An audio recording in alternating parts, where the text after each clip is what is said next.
Maintenant, on va passer au deuxième volet de la conférence. On va passer à BenDeniston, qui est membre de l'équipe scientifique du Larouche PAC. Pour la traduction, si vous avez besoin de traduction en français, c'est toujours le même numéro, le bon numéro maintenant qu'on a, donc juste appeler avec votre téléphone, si besoin est. Sinon, c'est ça. Ben va parler en anglais. Donc, on est en train de... On a de la liaison. Is it connected at all? Yeah. OK. Ce ne sera pas très long.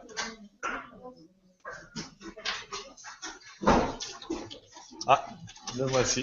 D'accord. Here he is. So Ben, whenever you are ready. Okay. Can you guys hear me okay? Yeah. Yeah. Great. Je vais couper la lumière.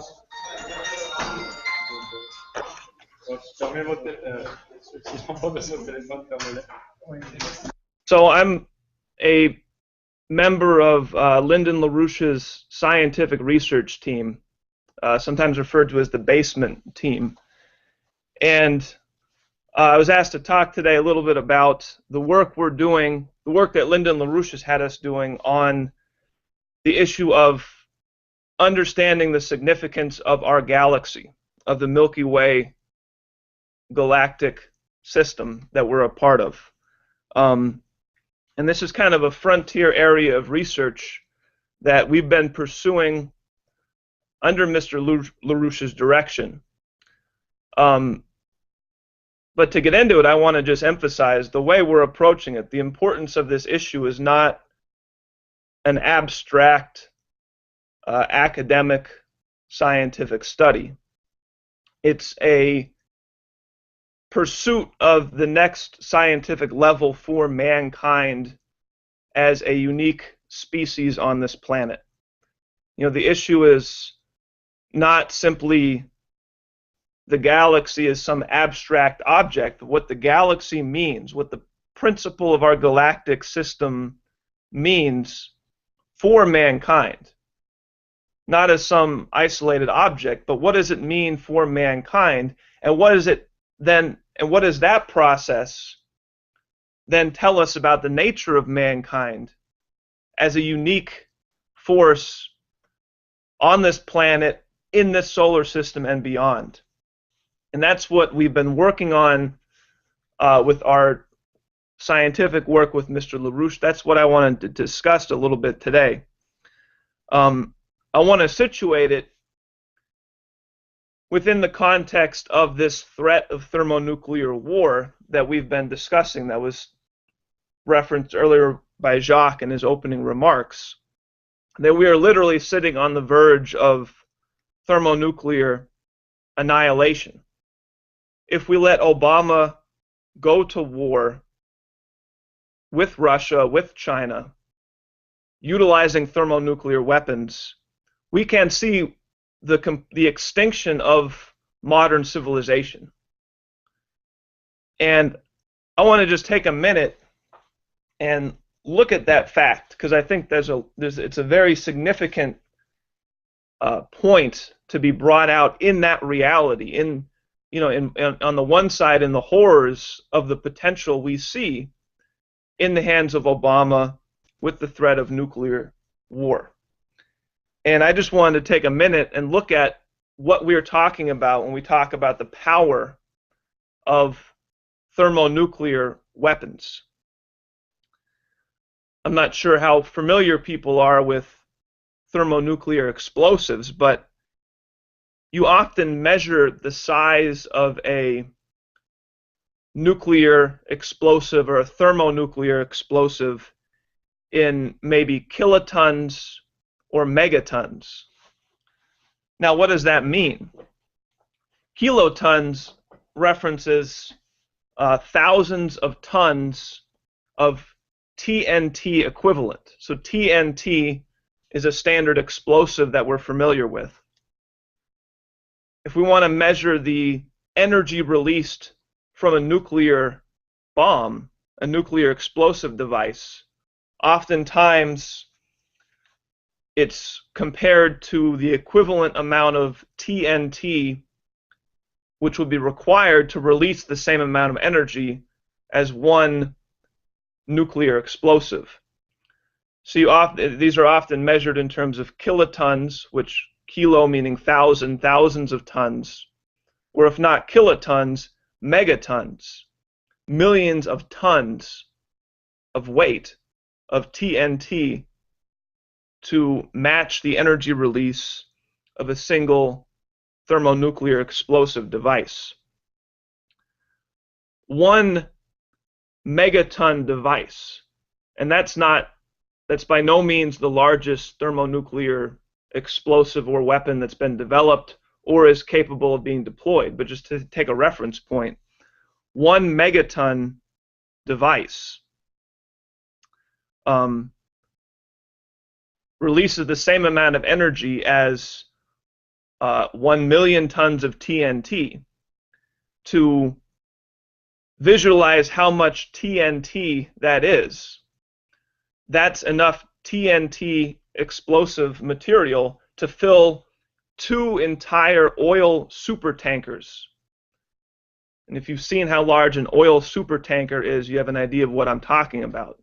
So just to kind of take a second to stretch or to expand our imagination a little bit, the equivalent of 2 entire oil supertankers filled with TNT, that much energy can be released in one single thermonuclear explosive device. And that's not all devices are of that size, but that's just to give a range and a conception of how much energy can be released by one of these devices. You know, we're talking one device can devastate an entire city. Now, the United States and Russia each have something on the order of 10,000 of these devices. The United States has submarines.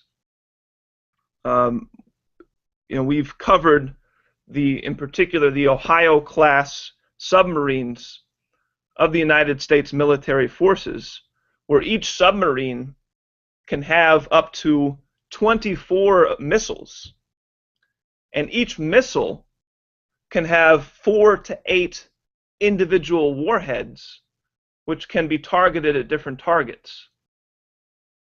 So any one U.S. submarine can release something on the order of 100 to 200 warheads coming out of something around the range of potentially 24 missiles. So we live in a pretty wild, frightening situation where one submarine out of 14 of this class that are known about can release something in the order of 1 to 200 devices, warheads, each significantly, 1 or 2 orders of magnitude, or 10 or 20 times more powerful than the bombs that were dropped on Hiroshima and Nagasaki. So, this is an incredible, frightening capability that exists. One submarine can potentially wipe out well over 100 cities with one series of launches of their missiles. And we have 14 of these submarines. And then we have the capabilities of the Air Force, of our bombers. And as Jacques referenced, some of these new fighter jets outfitted with new nuclear bombs that extend the range and the speed at which these can be deployed. We have, ground-based launch missiles, silos. So it is a capability, as Jacques referenced back to the time of Kennedy, it's been recognized and increasingly recognized by sane people that this is a new form of warfare. This is a new form of conflict.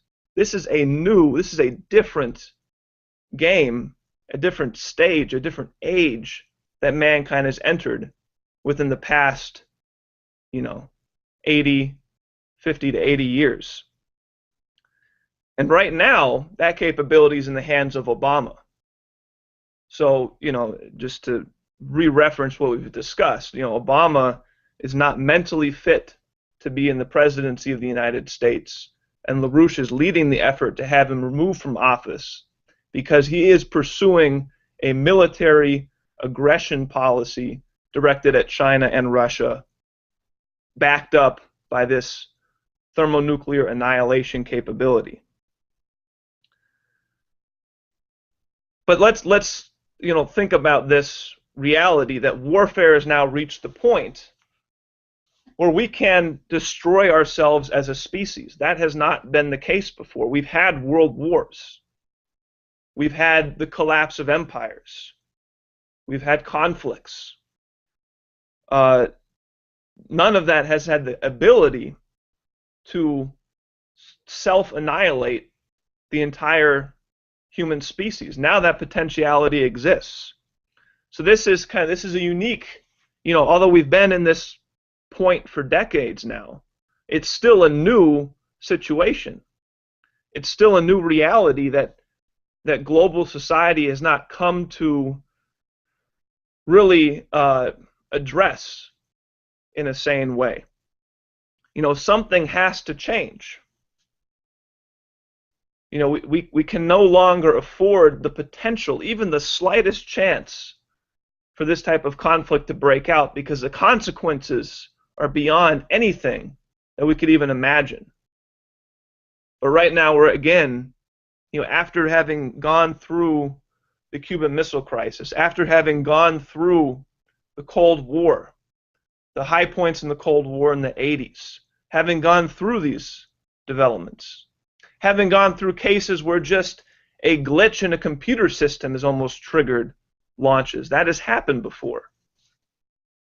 Having gone through these periods, we're again at a point where we do have the real life potential for a frankly mentally unfit person in office, Barack Obama, pursuing a geopolitical policy, pursuing the types of policies that have, plagued the world in the past centuries, of this imperial domination, geopolitical domination. A new form of that same mode of action is now again bringing us to the point where the reality is on the table that we could actually eliminate ourselves as a species.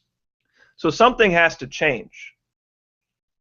Now, there's been movements in the United States and other places that take the approach of saying, well, we need to just get rid of nuclear technology.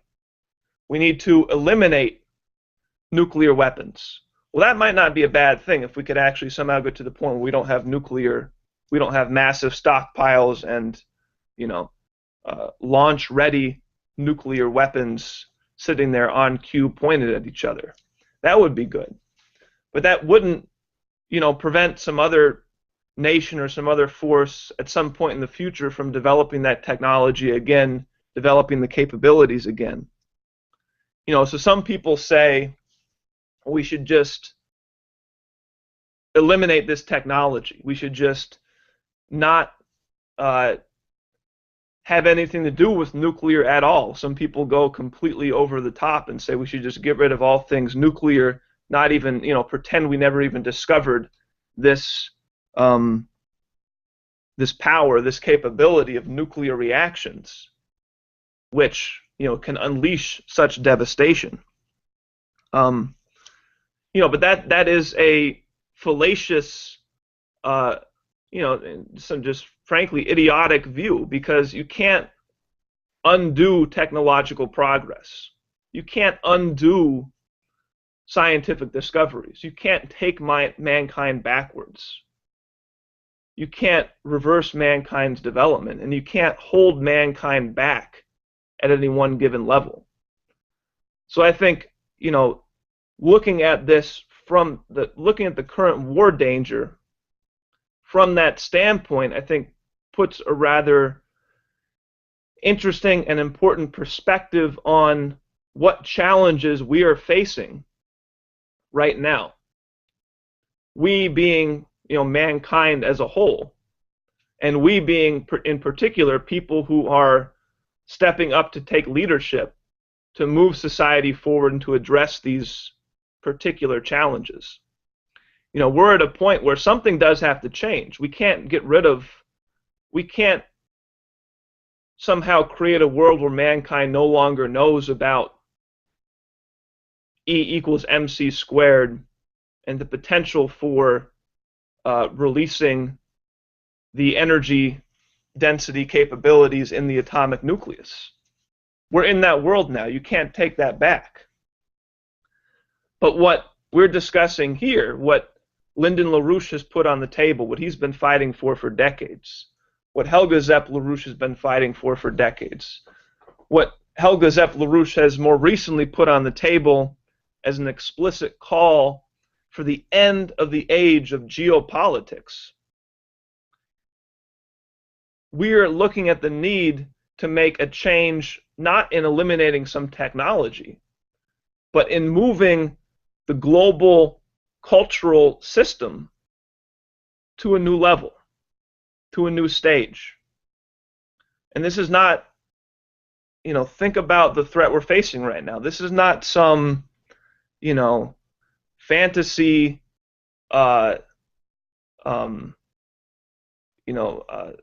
fantastic vision where, we just want to, everybody's going to get along and everything's going to be perfect. And, this is not just some fantasy. This is a necessity now. Mankind has reached the point where we have to move to a new level of understanding of what the true nature of the human species is, as a uniquely creative force different than any animal species that's reached a level of development, of progress, where if we continue to follow these old paradigms, to allow these types of geopolitical or imperial or oligarchical modes of activity continue, that we're threatening to wipe ourselves out. So the idea of moving to a new age beyond general warfare, where nations actually cooperate in common aims, in common progress, in common development. We actually find ground that we all share. Americans, Canadians, Europeans, the Chinese, Russians, find grounds that we all share as human beings that we can collaborate on in common pursuits that will benefit all of the people involved in that. We're now at the point where that type of shift is not just some idealistic fantasy that some people might want to talk about.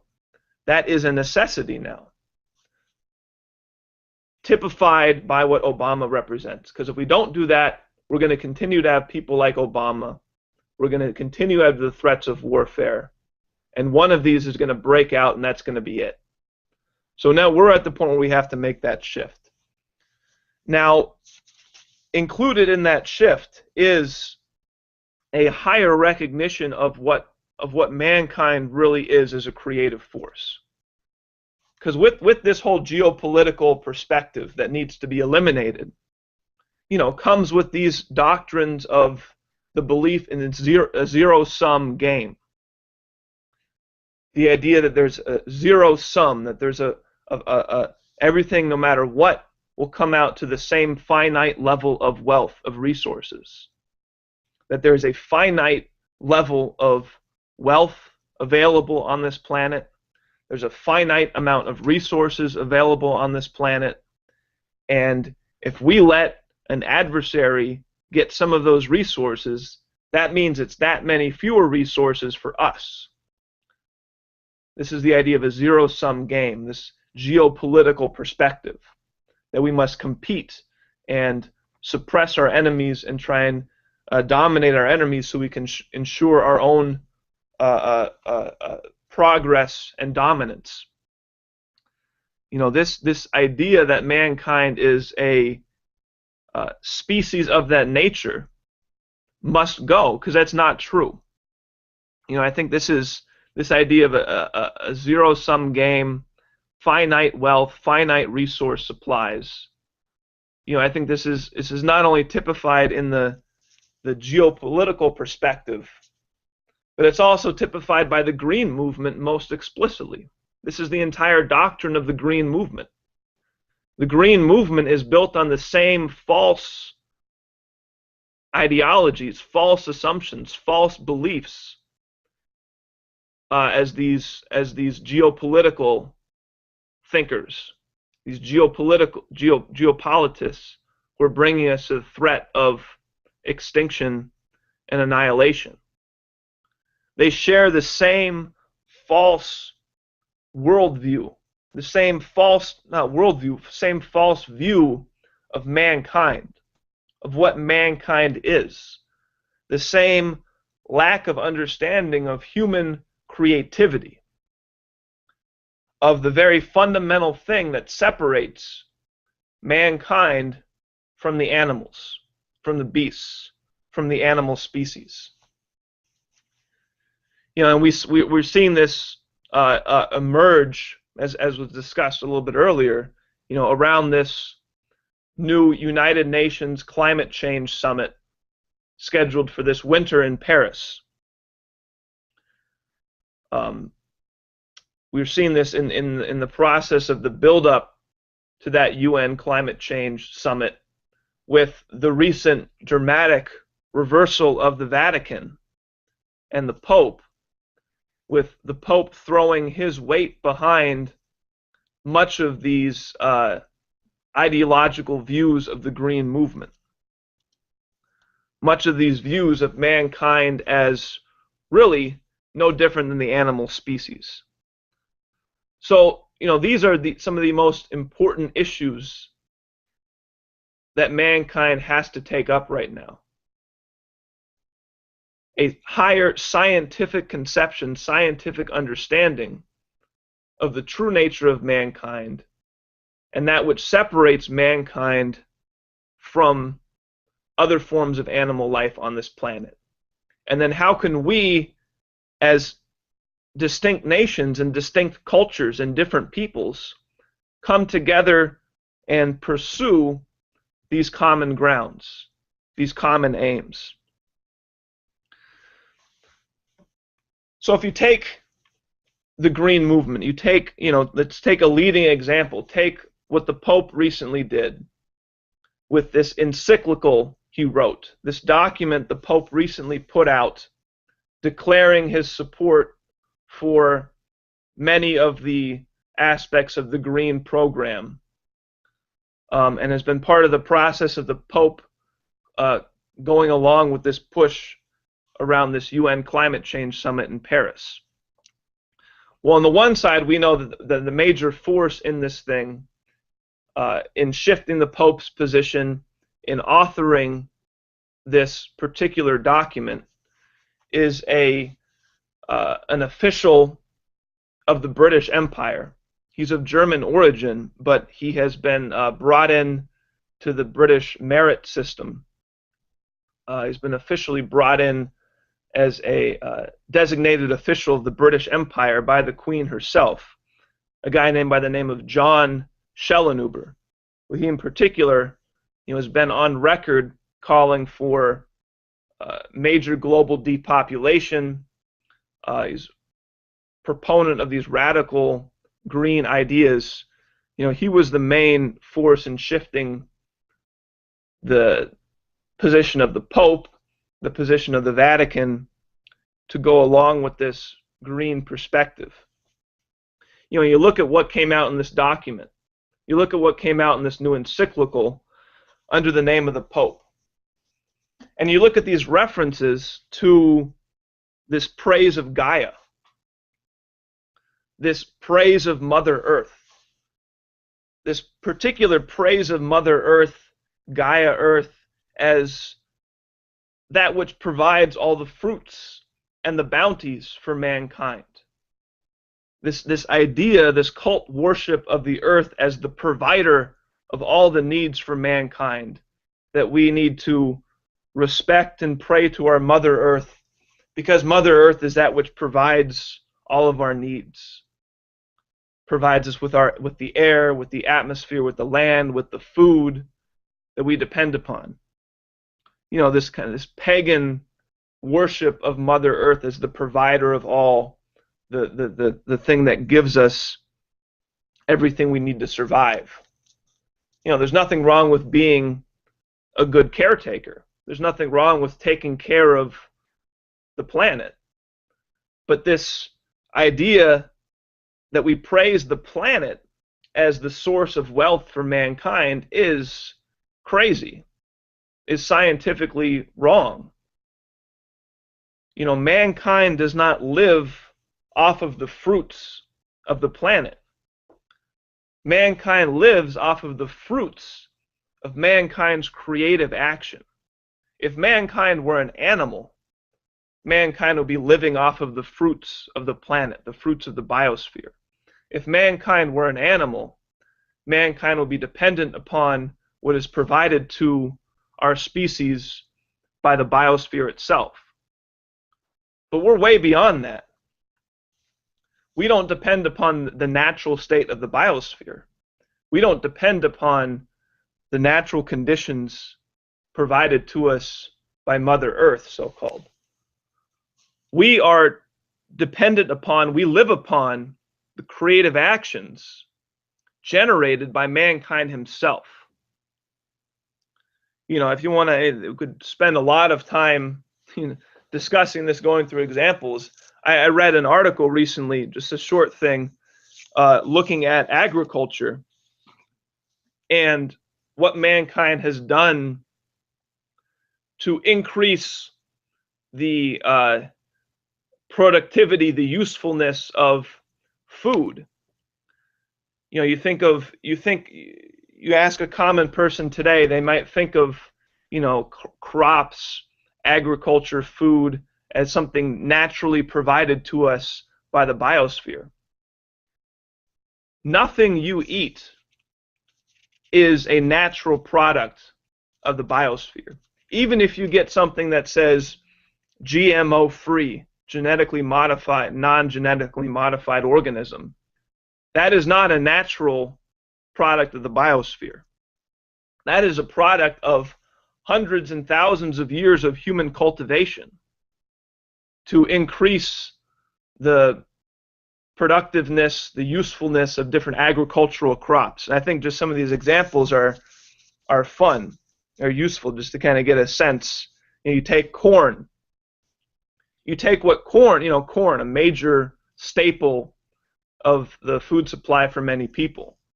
You take the natural form of corn, which is not what you see in the crops today. The natural state of corn, before mankind selectively bred and altered and expanded the nutrient supply provided by one ear of corn, that the natural state of corn was 1,000 times smaller than a standard ear of corn today. 1,000 times smaller. It had maybe 5 to 10 kernels on it. It looked more like a large piece of wheat than the type of ear of corn you see today. That was natural corn.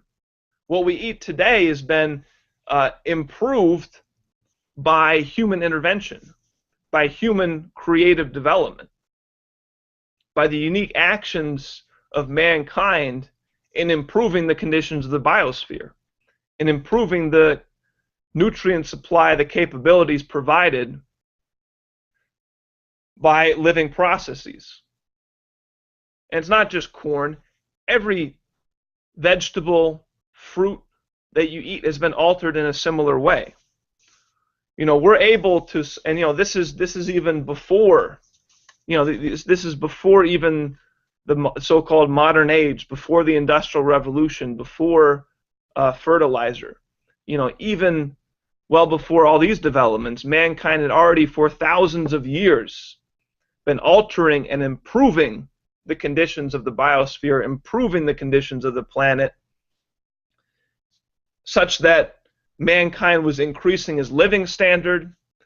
increasing the amount of total wealth available to human society, increasing the total amount of net resources available to human society by uniquely human creative actions.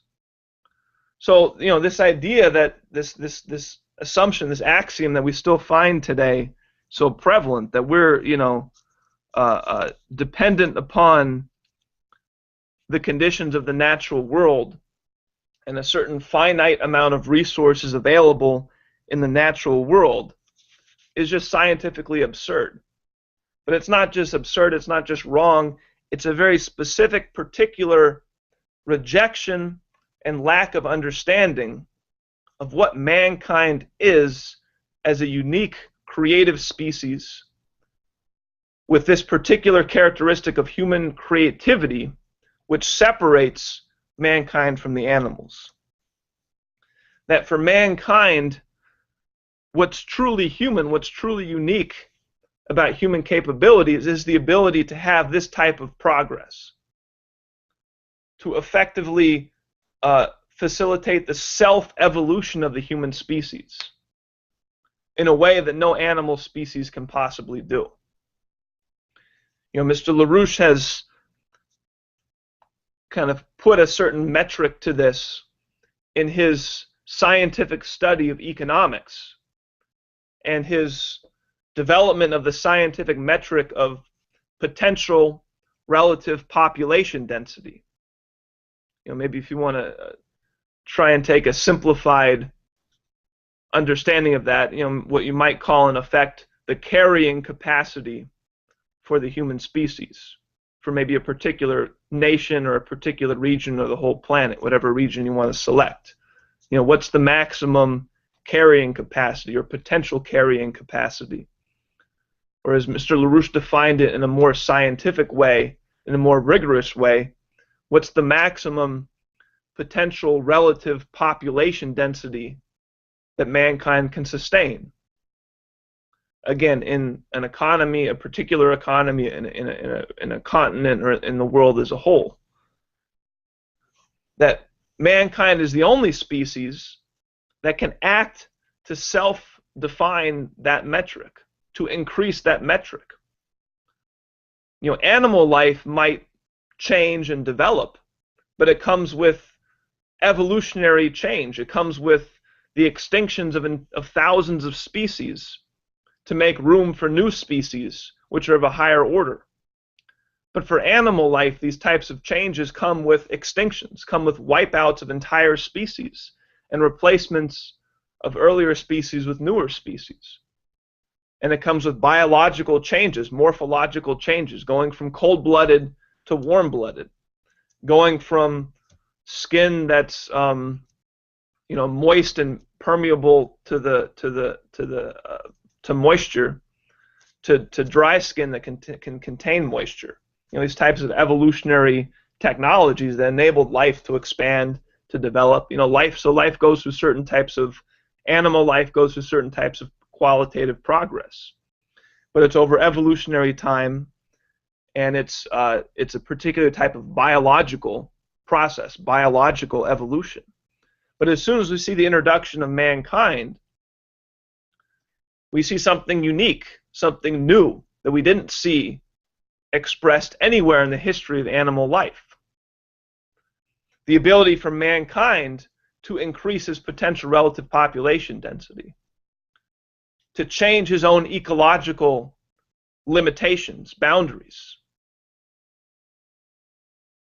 uniquely by actions which we can only attribute to the capabilities of the human mind specifically, human creative capabilities. So this is what it means to be human. This is what makes mankind different than the animals, this ability for this willful self-evolution of mankind. This is something that any moral and healthy society is going to be pursuing, is going to be engaged in, where every individual is in some way engaged in this process of pursuing this particular type of creative development, this particular type of creative progress for society. Moving society as a whole to a fundamentally higher level than it existed before.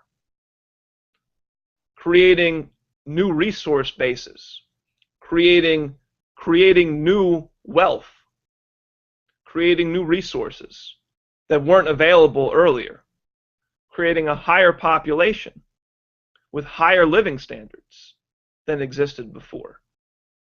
Again, things that can only be created by the creative actions of human beings, human individuals participating in society. That type of progress, continual development in that direction, specifically focused on these unique human capabilities that separate mankind from the animals. That is the basis, that is the only basis for the future existence and development of mankind. Mankind is not defined by any particular level of progress, not any particular stage of progress, not any particular technologies. What defines mankind is not any given set of technologies. It's not fossil fuels, it's not nuclear power per se, it's not computers per se. Those are all expressions of uniquely human technological development. Those are expressions of the unique capabilities of mankind. But they're artifacts of it, they're shadows, they're effects. It's not the substance. The substance of what makes mankind unique is the ability to always create a new level, to always be able to create a new breakthrough beyond what we had before. That is what makes us unique. That's what makes us human. So as soon as you adopt the green ideology and say we're going to stop progress, stop population growth, stop development, and if you're one of these more extreme, real degenerates, real genocidalists like Prince Philip, like the Queen of England, they want to reduce the world population down to something like 1 to 2 billion people. The biggest genocide mankind has ever even conceived of. As soon as you do that, even if you're not accepting this radical genocide program of Prince Philip, even the idea of limiting development at the current state is anti-human. You're rejecting what makes mankind unique. You're denying the youth, the coming generations, of their right to exercise their human creative potential. You're denying them their ability to actualize their truly human faculties, to participate in a process of creating a new higher level future. So the fundamental fallacy of the green movement, rooted in this fallacious misunderstanding or lack of understanding of what mankind truly is as a unique creative species, has to go. It has to be removed as much as this geopolitical view which is threatening thermonuclear war. That there's a certain kind of root of these, you might think, separate ideologies, which is very similar, which comes down to the same fundamentals. Certain beliefs in finite resources, finite wealth supplies, and these types of conceptions which you would only believe and you'd only accept if you thought that mankind was just some kind of slightly more intelligent animal species. These ideas which you would only accept if you didn't understand or you rejected the truly creative nature of mankind. So on the deeper level, that's the fight we're engaged in. That's the fight that really matters right now, is moving society, moving nations to a basis of interaction which is premised upon this recognition of what universally makes mankind unique, what makes mankind different than the animal species. And this is reflected, the potential for this is reflected very clearly in what the BRICS nations are doing, very explicitly in what the leader of China has said. His policy is win-win cooperation. That's it. That is a clear understanding, a clear reflection, a clear realization that we need to move to this higher recognition that progress, creative, technological, scientific progress fundamentally transforms human society to a higher level where everybody has the potential to benefit from this new level of society created. That's the mode of society that we have to move towards. We can remove Obama, hopefully, but even if we did and didn't address this deeper issue, when would we be back in the exact same position? How long would it take?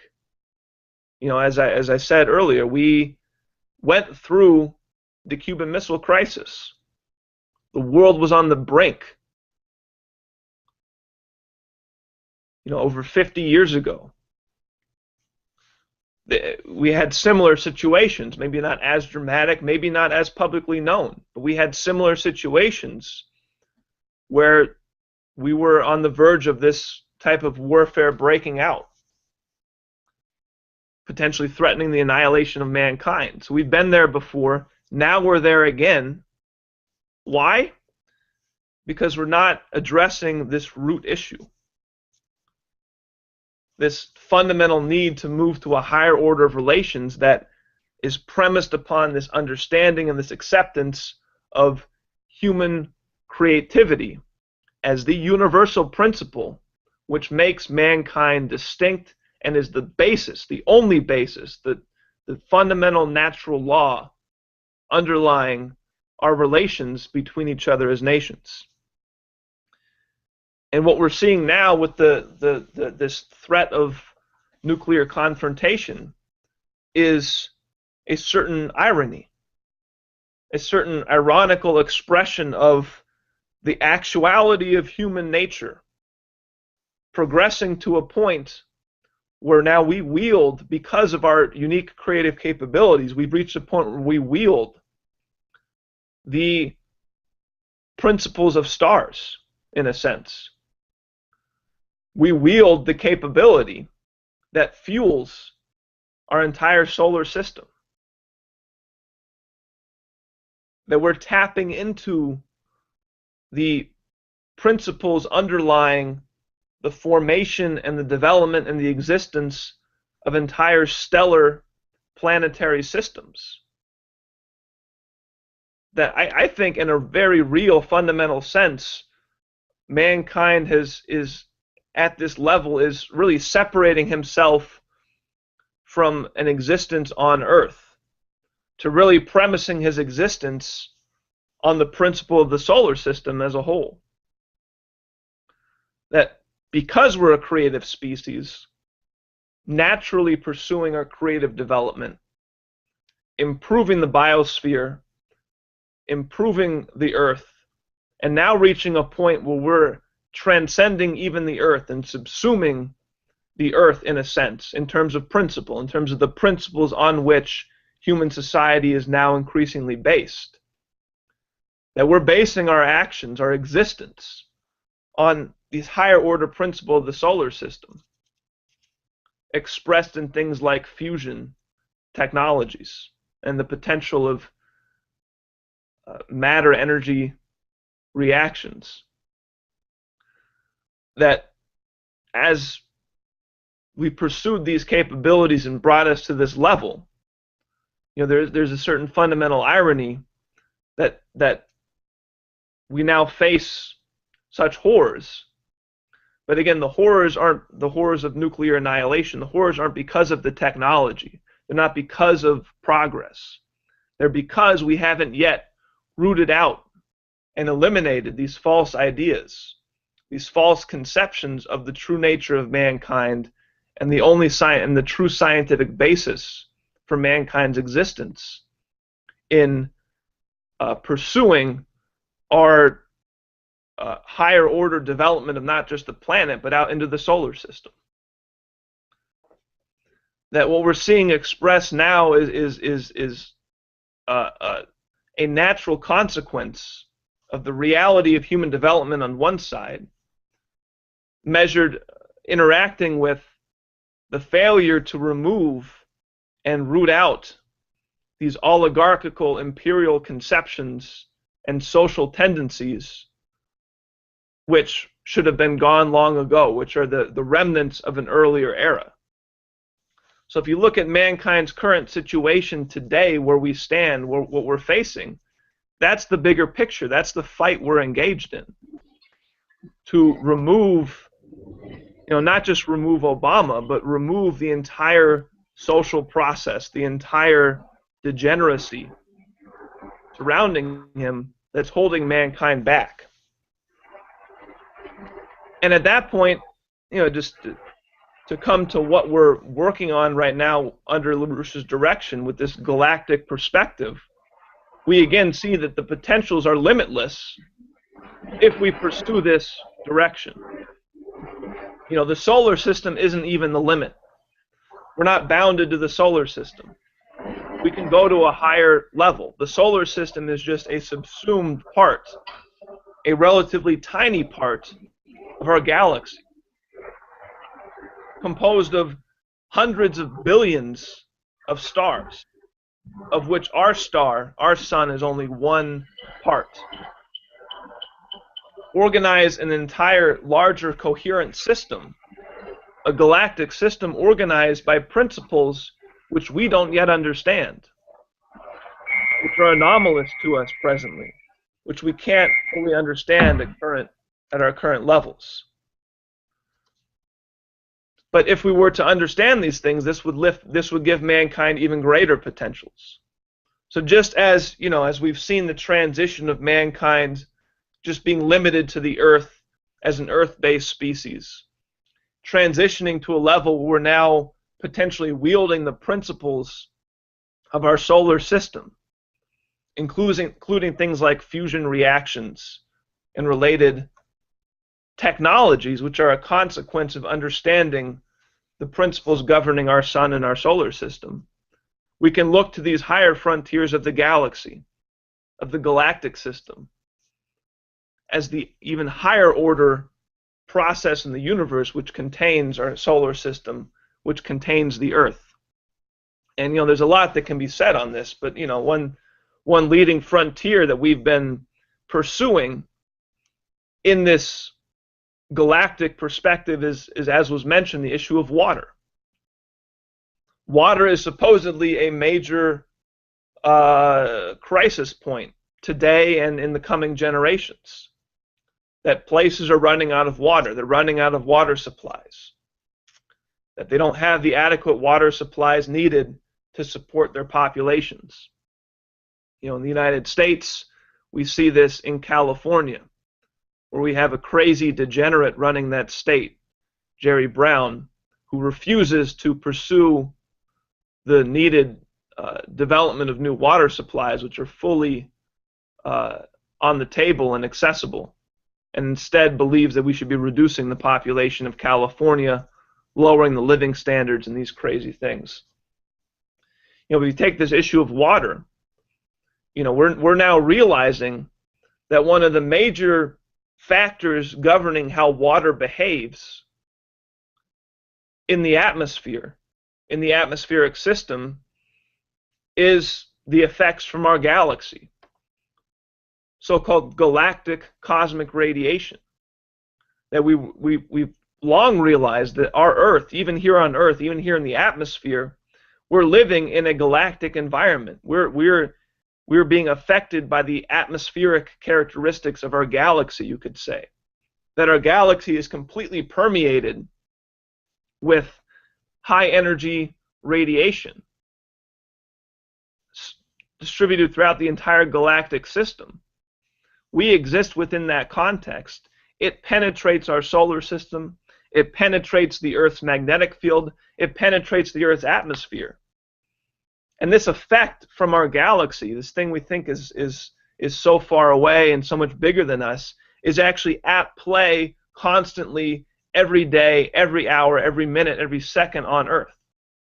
That things as basic as cloud formation, the formation of clouds, are a product of the activity of our galaxy interacting with our Earth's atmospheric systems. That the behavior of water, how water behaves in the atmosphere, when it falls as rain, when it condenses, when it doesn't, is affected and influenced by these galactic forces, by this high-energy galactic cosmic radiation shaping the characteristics of our own atmospheric system. And that we're already seeing on certain small levels, but in a sense still very significant, we're seeing that we can now use this understanding to manage these systems, to manage how water behaves in the atmosphere, to bring rain where we need rain, to inhibit rain where we don't want rain, to not just manage the water that's fallen on the land, but to manage how water behaves in the higher order system of the atmospheric component, which determines where the water is on land. That if we take this galactic perspective and look at mankind managing the global water system, the global water cycle, from the standpoint of his recognition of the higher order effect of the galaxy, this galactic system, we could be solving our water problems. There's not a finite amount of water on Earth. We're not running out of water. We're running out of adequate management and development of the cycle, of the cyclical characteristics of the water system. We're running into certain limitations by just pumping out groundwater, by just trying to divert rivers here or there. You know, those are things that need to be done. But if we're going to look at a higher order management of the system on an even higher level, we want to go to these atmospheric processes which bring the water to land, which govern the entire groundwater, surface water aspects of the water cycle. And we can do that. We can control these weather processes with these technologies premised on modulating and affecting these galactic effects on the atmosphere. It's been done. It's being done right now. It's been demonstrated. And it's the type of pursuit that really demonstrates that there are no limits to growth for mankind. There's no limits. The only limits that exist are those self-imposed by the failure to progress to the next level. You know, so I think you take the situation we're facing right now, and the fundamental issue I think we really need to bring to the table is, you know, not just removing this war threat by some practical, panicked response. I mean, we need to do that. Obama has to go. We have to take war off the table. But we have to replace it with this more fundamental shift in premising a new era of international relations on a scientific conception of mankind as a uniquely creative force that is different than the animals, that must always progress to exist, to fulfill its true existence and nature. That we have to move to a level where that is the fundamental law of international relations, of relations between nations, where we have a planet that, you know, has different nations, has different cultures, has different peoples which have their own cultural heritage, their own language cultures, their own languages. but is still unified in this subsuming universal pursuit of mankind's development of the planet from this standpoint, development of the solar system, and mankind's reaching towards the galaxy, this higher order galactic system, as pursuing the new frontiers, the new age for mankind, premised upon these higher levels. So I think we can really see the unity of this challenge in the current situation, with the current danger of self-annihilation, but recognizing that that danger doesn't come from progress. That danger comes from the lack of cultural and strategic progress premised on this higher order recognition of what mankind truly is as a creative force. So I'd be happy to take some questions, but I think that's what I want to put out there is the path that Mr. LaRouche has put on the table for our work with the scientific team with the basement in forcing the issue on these higher levels.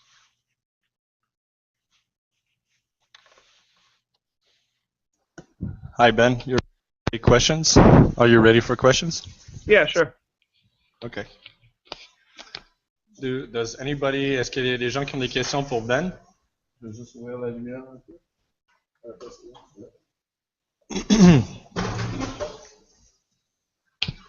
Anybody? Come on up. All right. 1 second, Ben.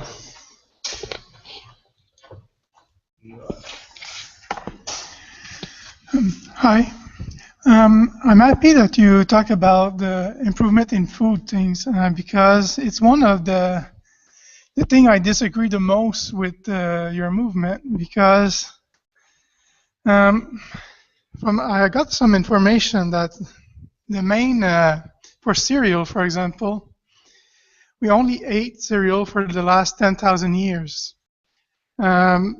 I think humanity has survived using that kind of food, but maybe it's not the best and the most useful food for our body. For example, we know that fruits and vegetables are better for nutrients and all. So will we do some studies on what is the best food we should produce? Not only saying that the density flux of the wheat is better, is more important in calories than an apple, but really figuring out what the impact on the body, what's that food create. Oh, and by the way, we also create foods now that has genetically modified with pesticide. That means that we cannot wash it away. So is it something that you approve of?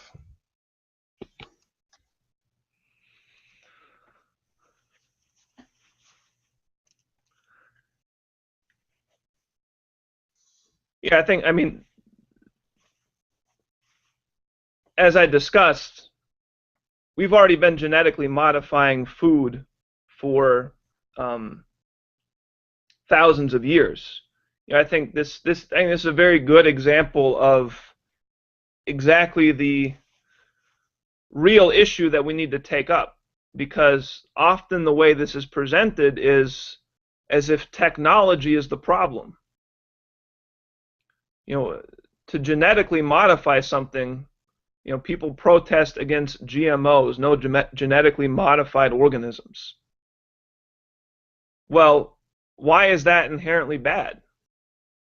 Why is it inherently bad to, you know, introduce rice that has been modified so it has certain nutrients that people are otherwise drastically lacking? You know, does that mean that it would be impossible to use such technologies for malicious ends? No, that can be done. You know, you have Monsanto, you have very bad organizations and people out there that certainly are going to try and exploit these types of things. But again, the response, it will not work just to say, well, we shouldn't have this technology. It will not work to say we just shouldn't have genetic modification of food supplies. You know, these are things that can be extremely beneficial and is just really, I think, the next natural step in what mankind's always been doing in terms of improving the biosphere, improving biological processes. The real issue, you raise food supplies, nutrition. You know, the real issue comes back to the depopulation agenda of the British Empire and of their lackeys like Obama, of people like Governor Jerry Brown, who's going along with their program. That's the issue we have to win the fight on. We're not going to win by banning this or that technology. We're going to win by rooting out the people that are still using, or attempting to use these technologies to pursue their deep-seated, degenerate oligarchical conceptions. You know, the British Empire has used food as a weapon for hundreds of years. They ran the famine in Ireland, killing millions of people. They ran many famines in India, killing tens, hundreds of millions of people through their reign in India. Throughout the 19th century into the 20th century. You know, they've intentionally used the famines, suppressing food supplies, not allowing food shipments to as a means of population control. And they've actively done it fully conscious, fully witting, fully intentionally to kill off people through mass starvation. It's horrific, horrific policies. Horrendous, but it's happened. They've done it multiple times.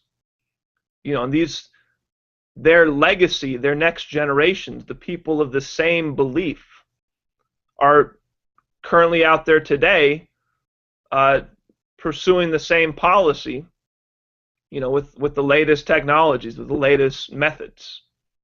You know, Prince Philip wants a world of 1 billion people. He's created an entire movement of collaborators on that effort. And they'll use food control, they'll use disease, they'll use other methods to do that. But the problem doesn't come from the technology. The problem doesn't come from whether or not we should be utilizing our ability to understand how things work to improve these processes for mankind's benefit. If we take that route, we're rejecting our nature as a creative species. You know, we can't you know, we need regulations, we need sane regulations. You know, these are types of things that, you know, obviously we need. You know, you need basic protections for, you know, these types of things. But the problem, you know, we have to identify clearly what the real problem is. And the real problem is that in the United States right now, speaking from the United States to you guys, we have a president that is a agent of this British imperial policy, this long expressed, very clearly stated, very clearly expressed and implemented policy of population reduction, population control, and this idea that they need to reduce the majority of the world population to a peasant-like class back to some type of oligarchical mode of existence, where you have a lower population overall run by a much even smaller section of an elite oligarchical class, where the majority of the people are kept in kind of a human cattle type mode of existence. That's the fight. That's what's on the table. It's the policy of Zeus, the Olympian Zeusian policy, expressed by people like Prince Philip, the Queen of England. You know, Jacques mentioned Julian Huxley. You know, another leading, you know, take the Huxley family, another leading case study and the example of this oligarchical mentality of the British Empire. You know, running from Julian Aldous Huxley, the brothers, up to their grandfather, Thomas Huxley. You know, major proponent of Darwin's ideas, pushing it towards the beginnings of what became the eugenics movement. So, you know, this is where the real fight is.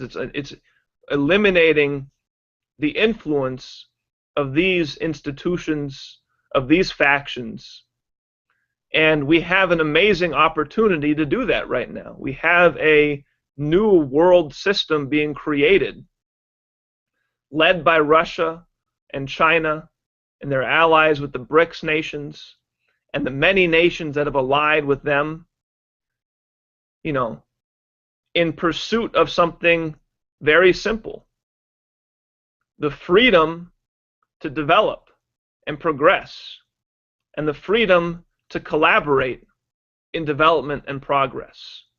Something that seems so simple, so human, so basic, but it's been denied to the world's population at an accelerating rate since the end of World War II, under the rise and reign of this transatlantic form of the British Empire. So that's what we have to eliminate, and that'll create the conditions in which, you know, we can address these types of issues. But that's the number one fight. If we want to have any effect, if we want to win these things, we're not going to win on smaller issues. We have to root out the source of the real deep evil, which is attempting to hold society back and threatening to blow up the entire world, frankly, in effect, if they don't get their way. Under the Obama right now with his hand on the button, threatening thermonuclear war against Russia and China.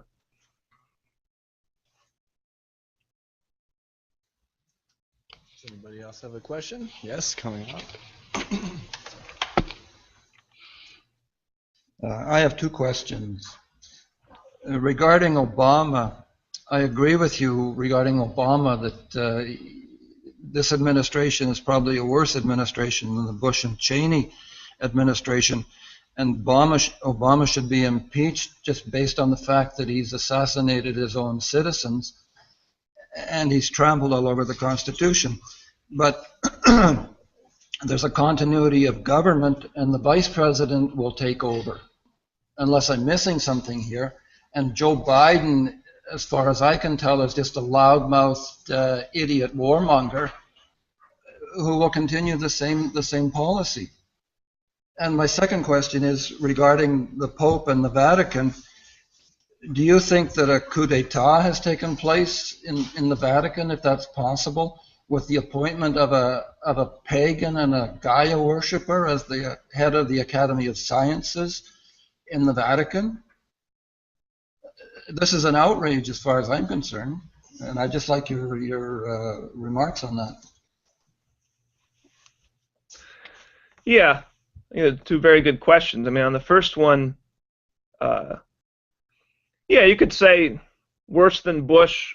I mean, I think, I think the clearest thing is it's a complete continuation of Bush's policies. And I think the most important thing is, you look at Obama as an individual, Barack Obama. You look at George W. Bush as an individual. This is not their policy. This is not. This doesn't come from those individuals. They're people that have been. They're people that have been put up there to read the speeches, to implement the policies. They're nasty people. They're malicious. They have certain evil streaks in them.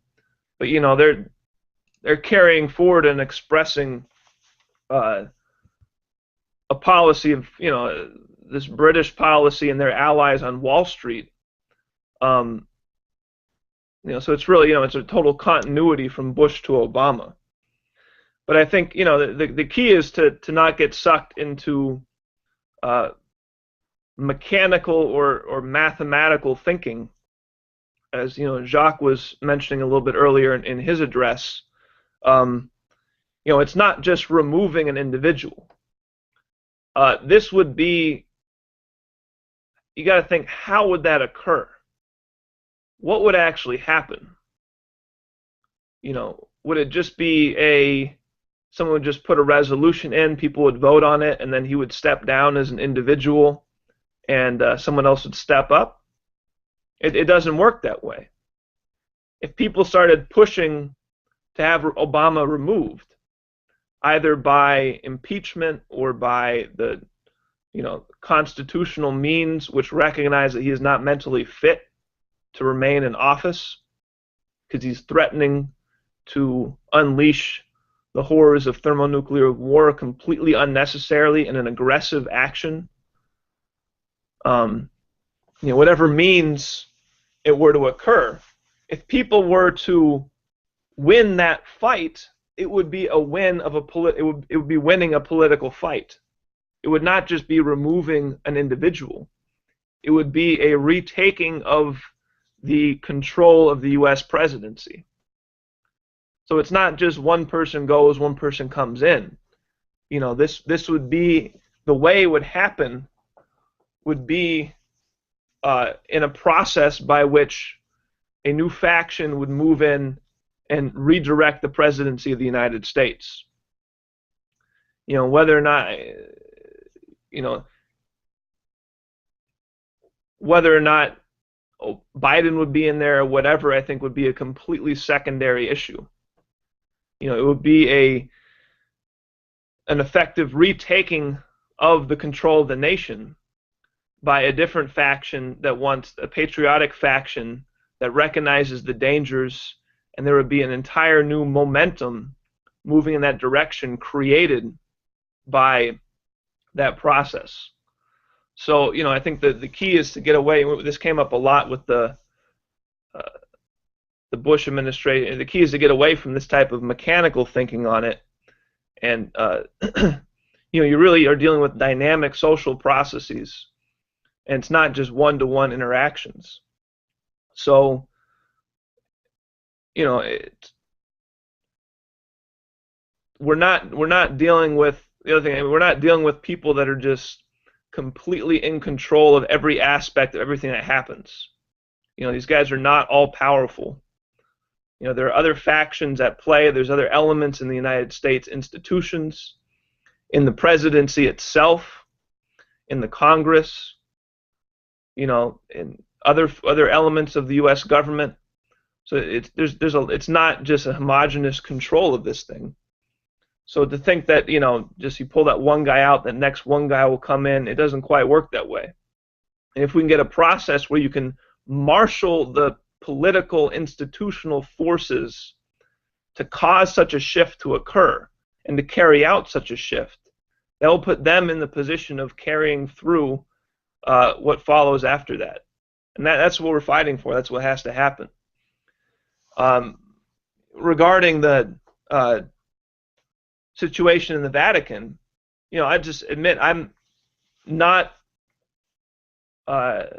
enough of an expert on the history of the Vatican and the politics of what's going on there to, you know, say much in terms of specific details on exactly what's been at play. We can just point to what we know. We know that historically the Vatican has been ideologically opposed to these more radical Malthusian policies and ideas. And so, yeah, this was a big surprise. You could call it a coup. You know, I don't know how far it'll go. I don't know, you know, what the whole implications of everything involved in it have been and will be. But this is absolutely a dramatic change in direction. And, you know, as I said, and as we've covered, as Mr. LaRouche has really emphasized, you know, we've identified the key role of this guy, John Schellenhuber. And you look at the history of this guy. He was sent to try and strong-arm the Bush administration. He went over personally on behalf of the British, going together with one of Tony Blair's top advisors They went together to go to the United States, to go to the Bush administration. I think it was in 2004 or something like that, to try and force the Bush administration to go along with this whole climate change agenda. And the Bush administration actually issued a formal complaint to Tony Blair because they thought they were being treated so poorly by John Schellenhuber and by Blair's advisor.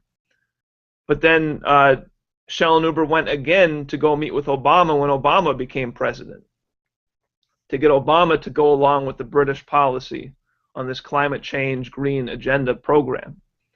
He was the, obviously he's a key advisor to Merkel.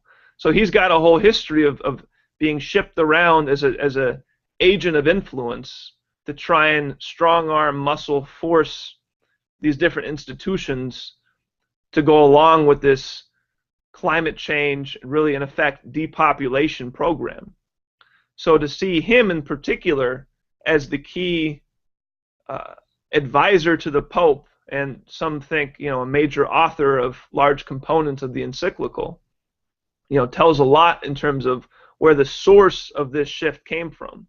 So in terms of the policy effect, yeah, it's definitely a coup. It's definitely a change in direction, a very negative, challenging change in direction. And I think a sign of the really desperate push that the British are of the British in trying to get this green climate change treaty in place in Paris this year. Because I think otherwise, I mean, the whole climate change issue is, you know, in my book, really falling apart. When you look at the science, you look at the debate that's coming out, these guys are increasingly desperate to try and maintain the facade of a consensus, of a total agreement, and trying to ram through this legally binding treaty as quickly as possible. Because I don't know how much longer this thing can hold up the way it's going. So, you know, I think this is all, you know, again, another very clear expression of how intense the situation is right now, you know, this year, the coming months, this month, in terms of a real convergence point of this entire shifting global situation.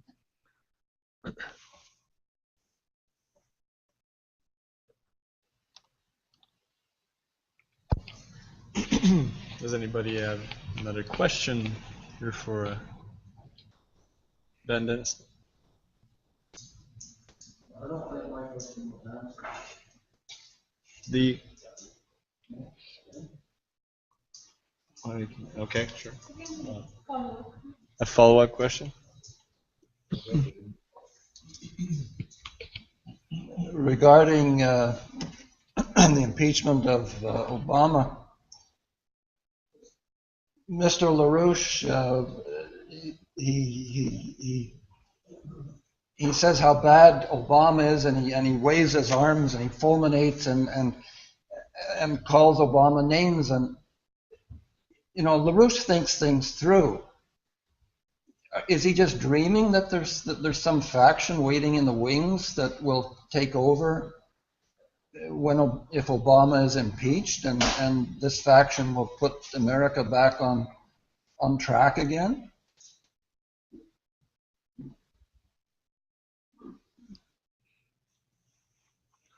Well, I mean, he certainly has.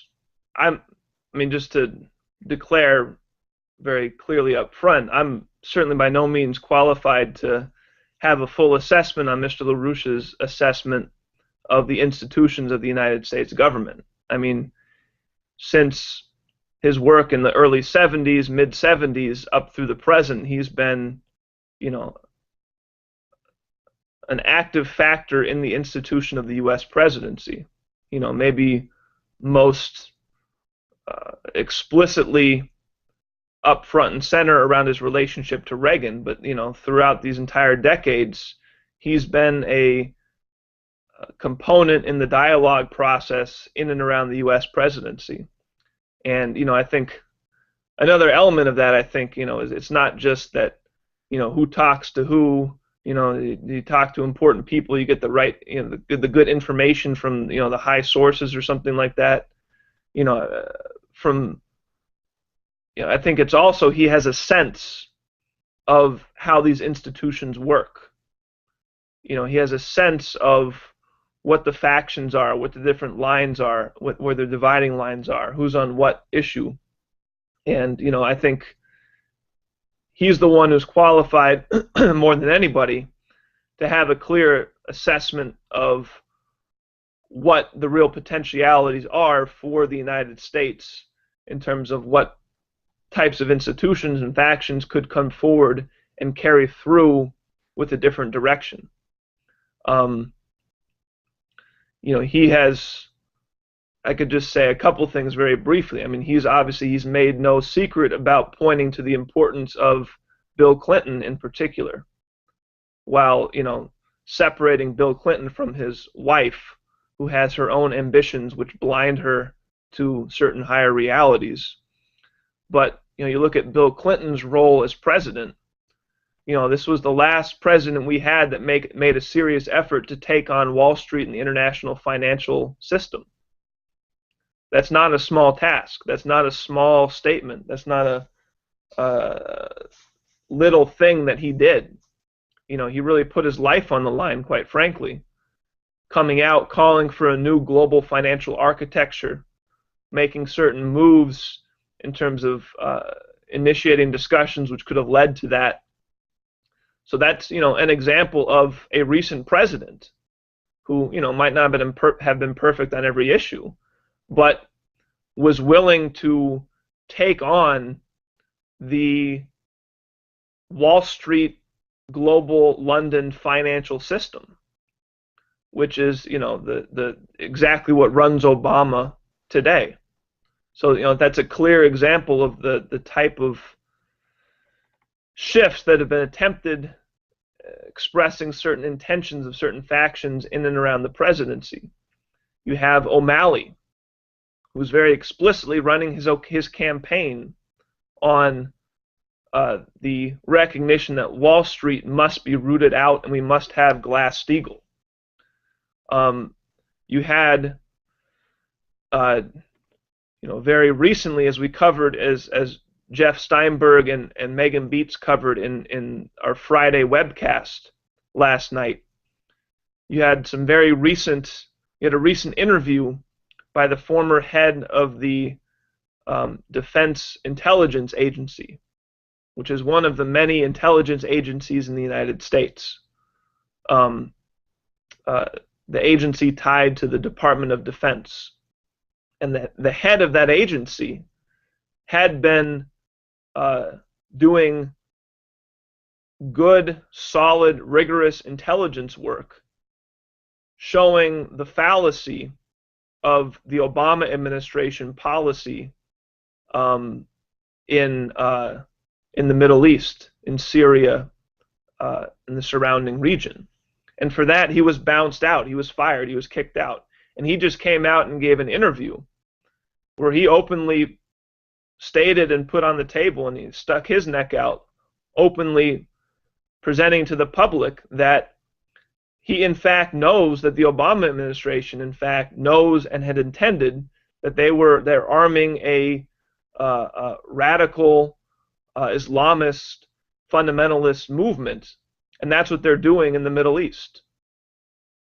This is a guy who is that we're not training moderates, that all this talk about, we're just looking for the moderate people that we're going to work with is a lie, and they know it's a lie. And they know they're funding extremists. They know they're supporting extremists, Al-Qaeda related linked groups. And the administration knows that's what they're doing.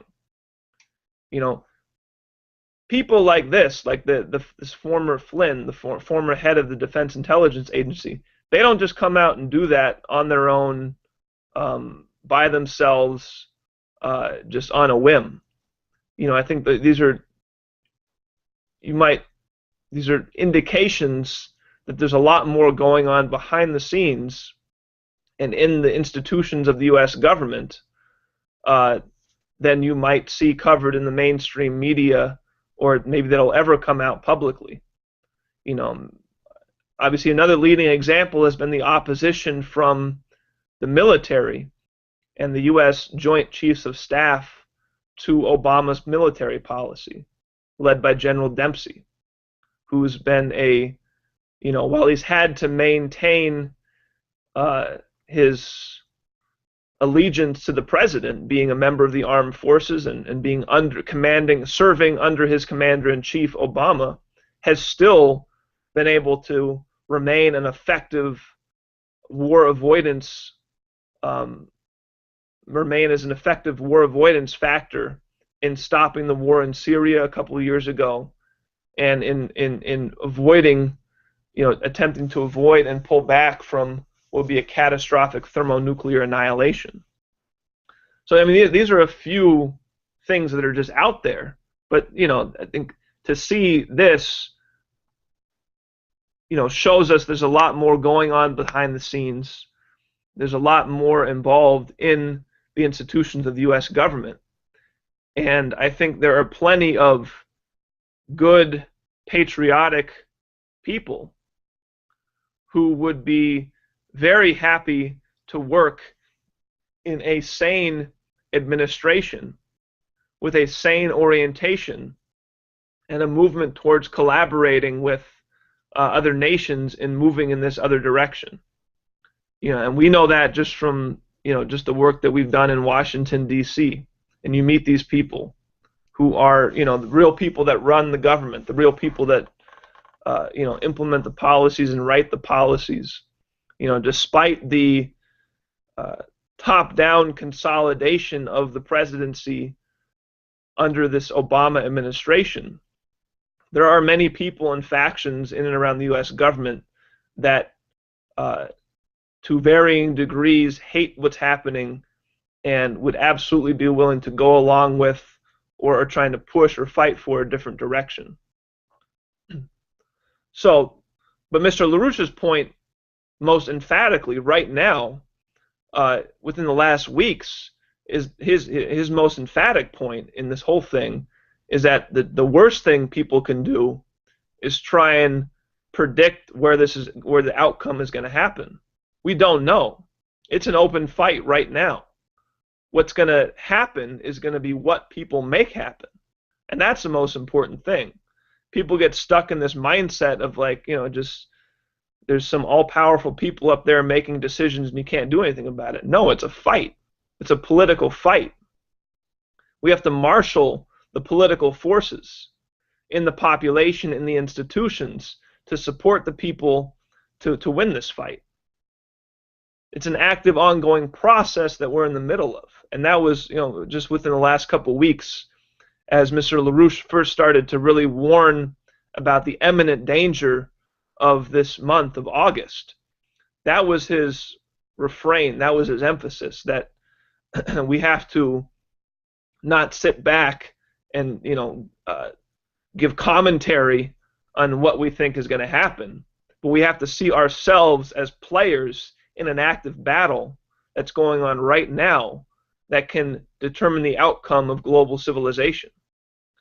And that's how we have to think, and that's how we have to operate.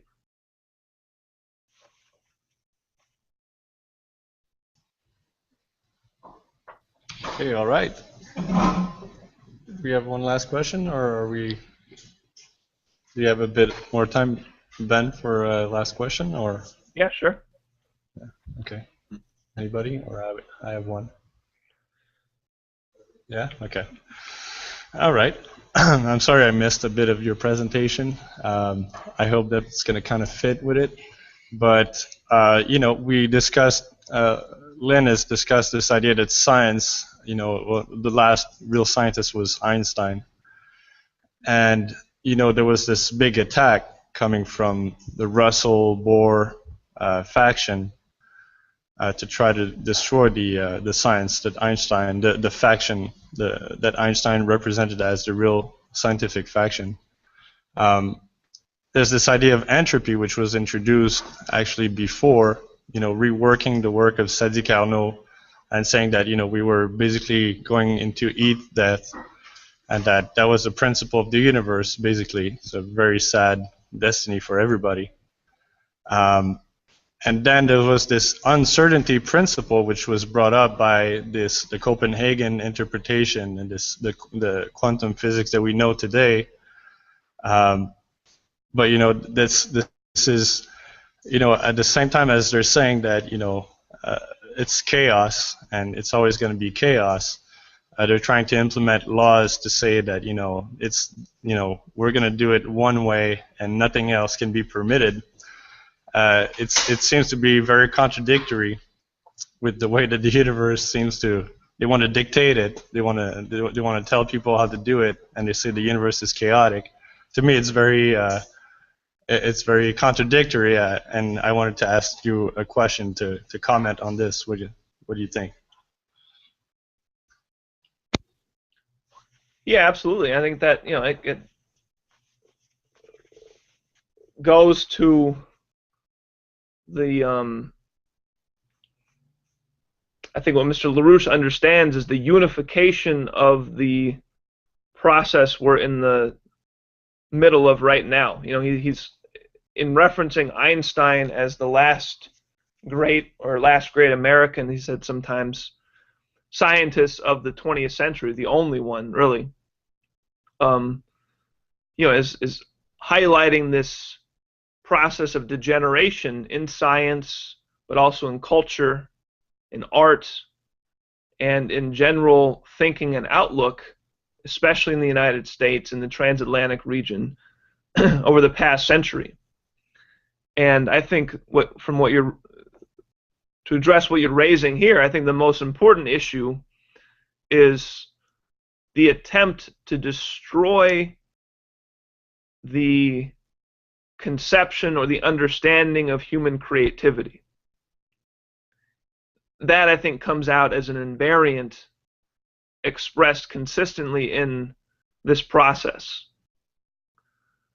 You look at what Russell was doing, you look at other adherents to this radical mathematical outlook, the attempt to completely rewrite science as simply mathematics, this hardcore reductionist outlook, that there's this attempt to paint science as this purely mathematical, descriptive process. And then, based on that, you then invert it and say, well, then science tells us what the world is, and this is what the world is. And what is eliminated is any recognition of actual what the human mind actually does. The human mind doesn't operate by mathematics. The human mind doesn't operate by logical deduction. That's not what makes the human mind unique. That's not what enables the human mind to make something which we call discovery, fundamental, revolutionary scientific discovery. And if you look at the history of science and the fight over this issue in the history of science, you get a much clearer understanding of the real evil nature of what's happened in the past century. Because you look at the Renaissance, you look at some of the greatest scientific thinkers, scientific revolutions, and you look at Kepler's work. You look at the relation between Nicholas of Cusa, one of the founders and leaders of the Renaissance, the Golden Renaissance. You look at his relation to Kepler later, who continued the work and the ideas of Cusa. They recognized very clearly and explicitly that their scientific revolution was based on a recognition of a fundamental principle of human creativity. That there's something about how the human mind works, which is not mathematical, it's not biological, it's not deductive, that enables mankind to come to a higher order relationship with the fundamental ordering principles of the universe, so to speak. The way that happens is not what is described as science today. It's not making precise measurements, creating a logical system, and then extrapolating the logical results from those measurements. It doesn't come from that. It doesn't come from interpretations of sense perception.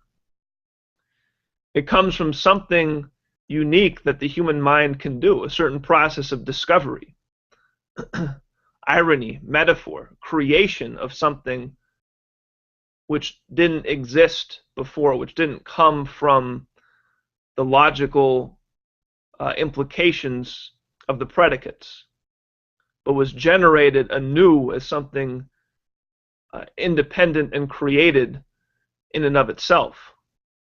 That the human mind has a certain capability to do that, to make actual discoveries, not deductions, not extrapolations, but fundamental discoveries.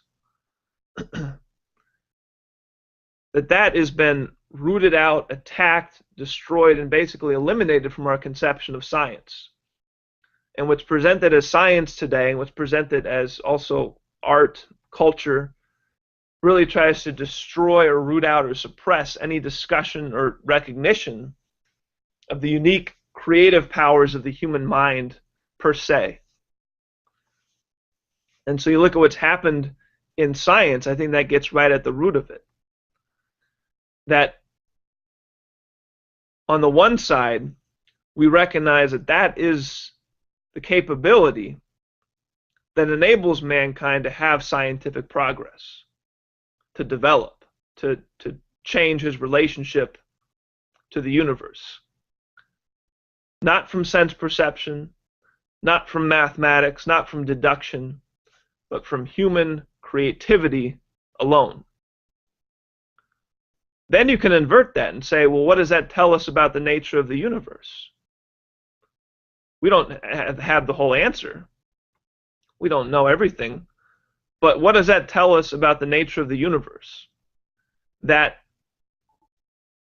the thing, the process that allows mankind to come into a higher order coherence, a more fundamental relation at a higher level with the organizing principles underlying the physical universe as we experience it, is specifically only something unique about the human mind's creative potential.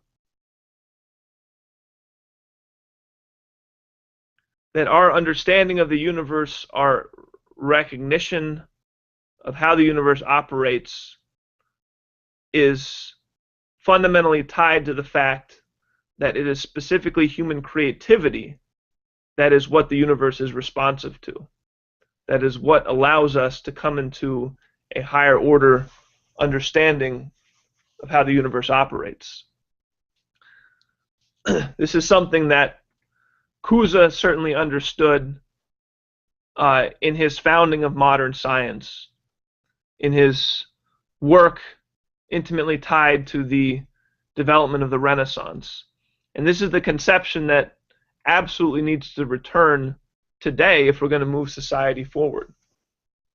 Because if we don't have this recognition of what we are as a species and what is this capability of human creative action which makes us unique, then we're not going to be able to move forward and address the challenges before us today.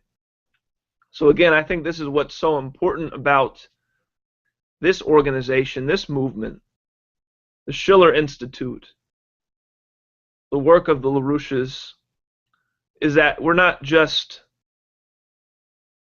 trying, we cannot succeed by simply removing certain negative elements. But we also must create new, truthful, and more truthful conceptions about what mankind actually is. And we must organize society and leaders of society around these higher order conceptions. And that's politics. That's progress. That's something that makes your life mean something. Because that's creation. That's creating something new. And that's why I think it's so important we hold these events That's why these series of conferences that Mrs. LaRouche has organized as international conferences on the subject of creating this new paradigm are so absolutely historically important and crucial right at this current moment right now.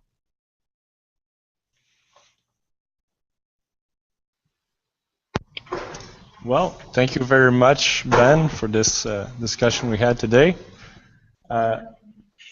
Yeah, everybody is thanking you here. I'm pretty sure. Thank you very much. Hopefully, we'll be able to do that again. Sure, gladly. All right, take care.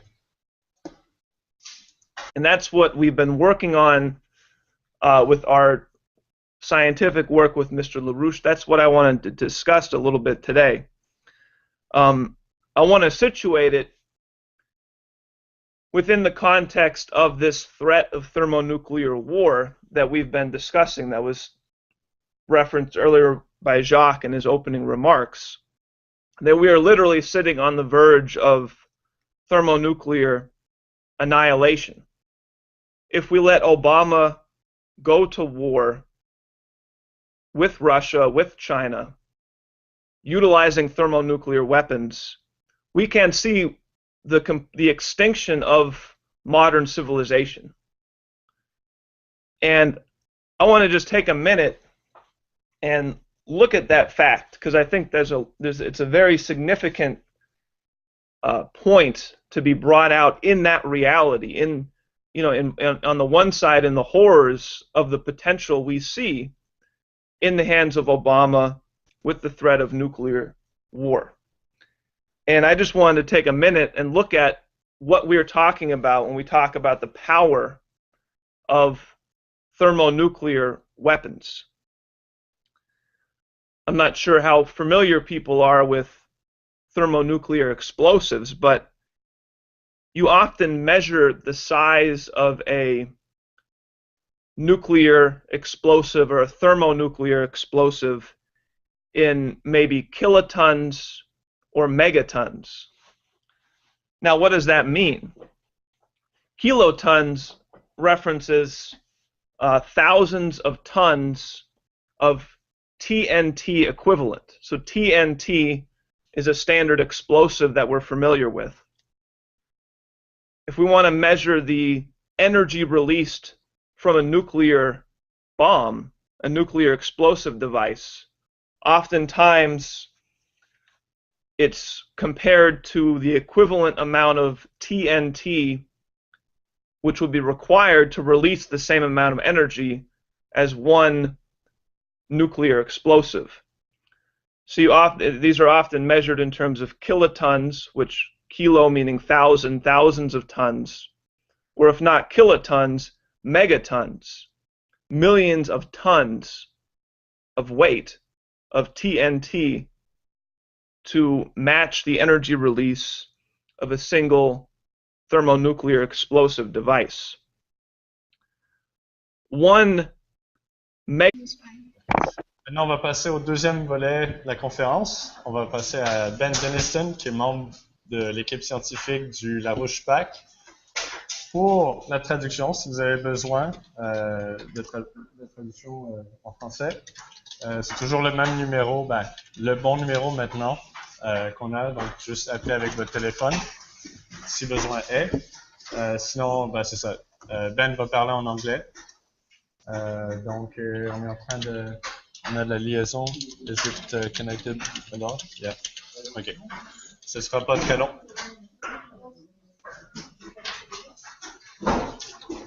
Ah, le voici. D'accord. Here he is. So Ben, whenever you are ready. Okay. Can you guys hear me okay? Yeah. Yeah. Great.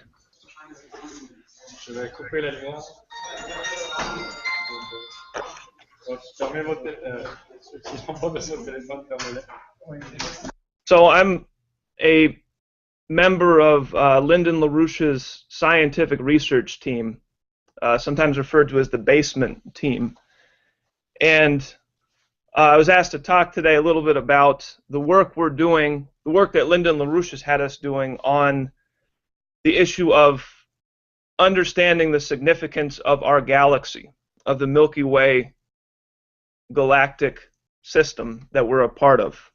And this is kind of a frontier area of research that we've been pursuing under Mr. LaRouche's direction. But to get into it, I want to just emphasize the way we're approaching it. The importance of this issue is not an abstract academic scientific study. It's a pursuit of the next scientific level for mankind as a unique species on this planet.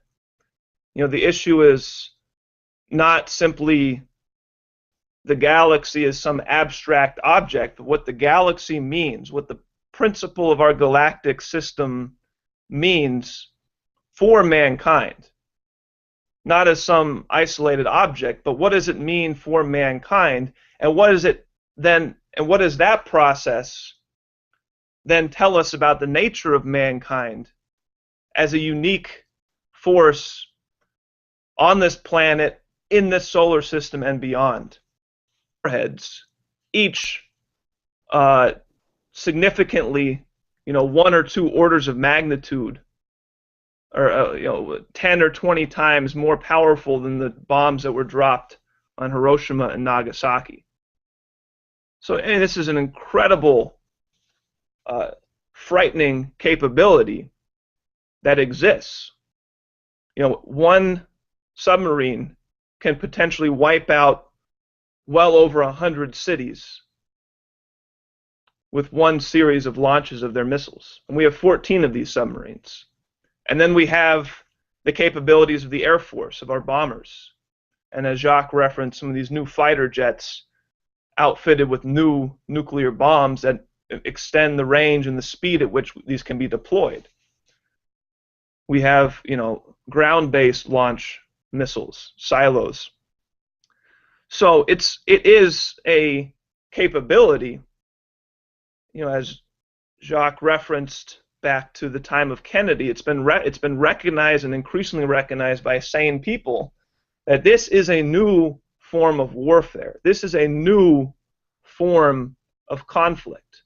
This is a different game, a different stage, a different age that mankind has entered within the past 50 to 80 years. And right now, that capability is in the hands of Obama. So, just to re-reference what we've discussed, Obama is not mentally fit to be in the presidency of the United States, and LaRouche is leading the effort to have him removed from office because he is pursuing a military aggression policy directed at China and Russia, backed up by this thermonuclear annihilation capability. But let's think about this reality that warfare has now reached the point where we can destroy ourselves as a species. That has not been the case before. We've had world wars. We've had the collapse of empires. We've had conflicts.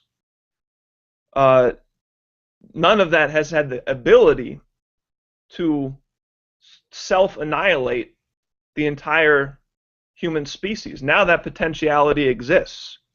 So this is a unique, although we've been in this point for decades now, it's still a new situation. It's still a new reality that global society has not come to really address in a sane way. Something has to change. We can no longer afford the potential, even the slightest chance, for this type of conflict to break out, because the consequences are beyond anything that we could even imagine. But right now we're again, after having gone through the Cuban Missile Crisis, after having gone through the Cold War, the high points in the Cold War in the 80s, having gone through these developments. Having gone through cases where just a glitch in a computer system has almost triggered launches. That has happened before.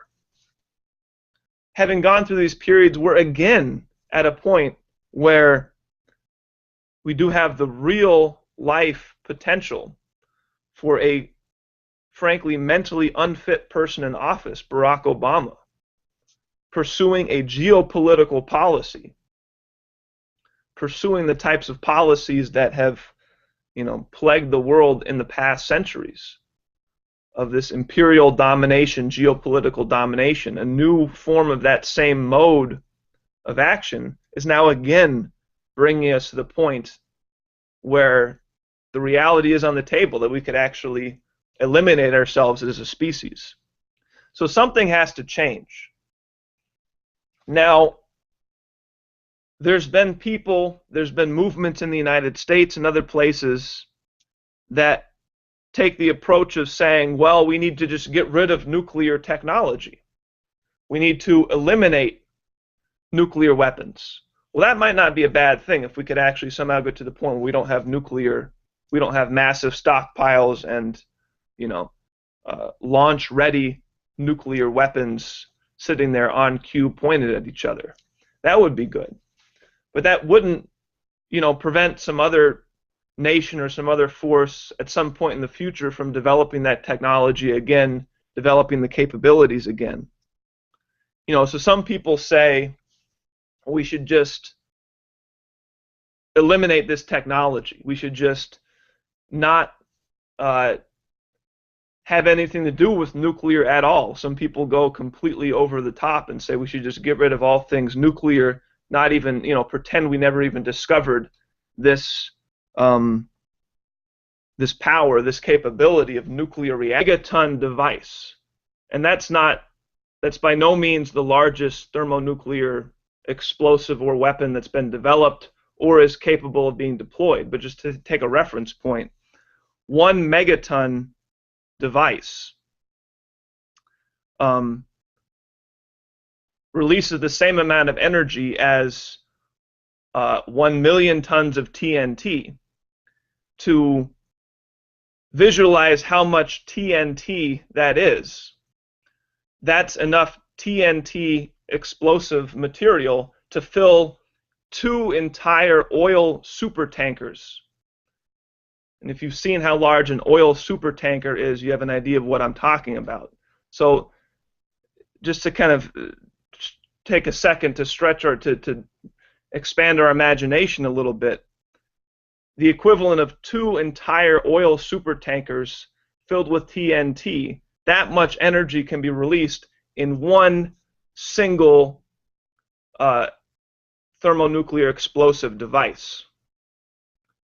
And that's not all devices are of that size, but that's just to give a range and a conception of how much energy can be released by one of these devices. We're talking 1 device can devastate an entire city. Now, the United States and Russia each have something on the order of 10,000 of these devices. The United States has submarines. We've covered in particular the Ohio-class submarines of the United States military forces, where each submarine can have up to 24 missiles, and each missile can have 4 to 8 individual warheads, which can be targeted at different targets. So any one U.S. submarine can release something on the order of 100 to 200 warheads coming out of something around the range of potentially 24 missiles. So we live in a pretty wild, frightening situation where 1 submarine out of 14 of this class that are known about can release something in the order of 1 to 200 devices,